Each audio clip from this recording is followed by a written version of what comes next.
We are working with some of the inmates at Monroe Correctional Facility, and they are taking some dogs from us and working with them, training them up a little bit. If they're not ready for adoption, they need some work before they go up for adoption, and then when they're all ready to go and their training's done, then they come back here and get adopted. Everyone here is leaving this facility at a date and time that we know ahead of time. They're all going back out into that community. And Dr. Smith and I talk about this all the time. Our job is to try and do everything we possibly can to give them the tools and the support they need to address the behaviors that put them in here and to prevent that from happening again. And we will try almost anything as long as it's safe we can come up with. The dog program was actually part of our vocational education program here at the correctional facility. It kind of morphed into that. And so we had the 3 dog handling classes that anybody could take that was back there in the rehab unit.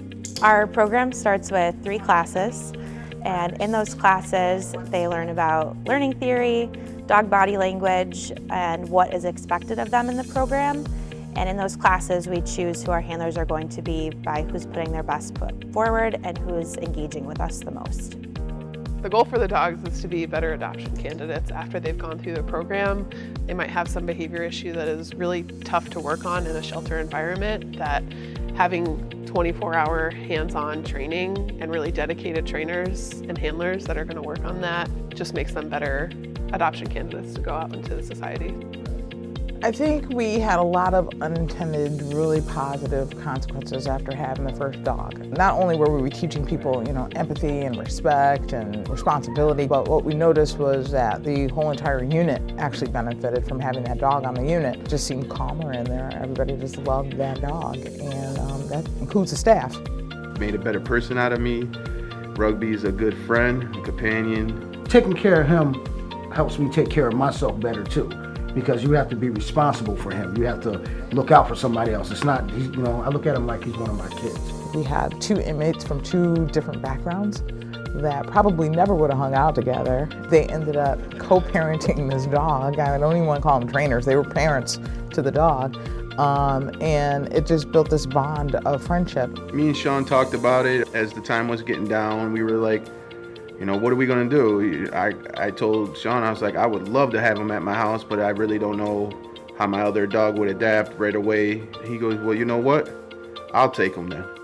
And I was like, for real? He goes, yeah, let me ask the wife. He talked to the wife and she gave him the okay. And we're 2 happy guys now.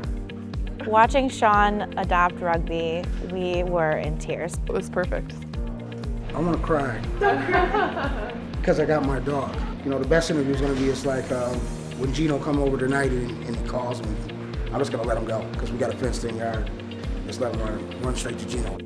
If one person is altered somehow and it changes the path of their life so they're making this community a safer place, that's a great thing. We help the community from the perspective of humanity, and we help the community from the perspective of an animal. The Humane Society and Lollypop Farm, the distances they go to take care of these animals is boundless. I was amazed at what they do out there.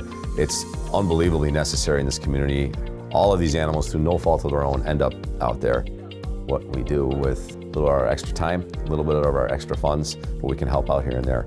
If we're looking out for the less fortunate, whether it's people or animals, that speaks to who we are. You hear about these kinds of programs where dogs are going into correctional facilities and working with the inmates, and both of them are kind of getting a second chance. It's making the inmates better citizens once they are released, and making the dogs better citizens because they've been trained and now they're going to get adopted. So I think that it's good for everyone and everyone's benefiting.